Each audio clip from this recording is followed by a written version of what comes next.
l'armée israélienne déploie toute la brigade d'infanterie à Gaza.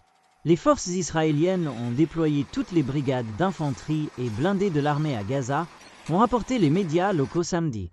Cela intervient alors qu'Israël intensifie sa grande offensive dans la bande. Plus tôt, l'armée a déclaré avoir frappé plus de 100 objectifs en une période de 24 heures, affirmant qu'il visait l'infrastructure utilisée par le Hamas.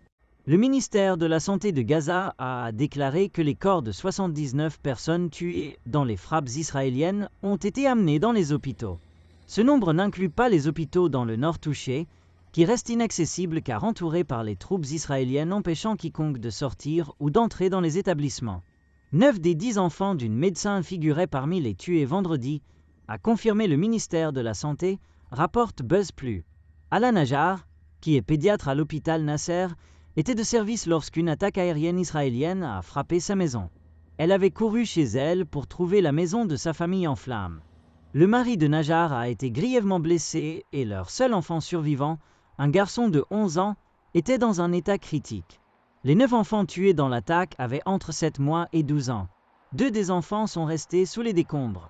Les autorités sanitaires locales ont déclaré que 3747 personnes ont été tuées à Gaza depuis qu'Israël a intensifié son offensive le 18 mars dans une tentative d'exercer une pression sur le Hamas pour qu'il se désarme et libère les 58 otages israéliens restants. Le Hamas a déclaré qu'il ne rendrait les otages restants qu'en échange de plus de prisonniers palestiniens, d'un cessez-le-feu durable et d'un retrait israélien du territoire.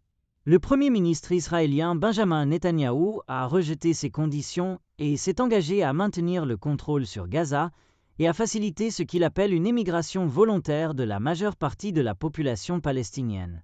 Depuis l'allègement du blocus humanitaire lundi, Israël a déclaré que 388 camions d'aide sont entrés à Gaza. Cependant, les groupes d'aide palestiniens contestent cela, affirmant que seuls 119 camions ont traversé le passage de Karem Shalom. Le ministère de la Santé de Gaza a rapporté que le nombre total de morts, qui ne fait pas de distinction entre combattants et civils, est désormais de 53 901 depuis le 7 octobre 2023, lorsque les militants du Hamas ont attaqué le sud d'Israël, tuant 1200 personnes.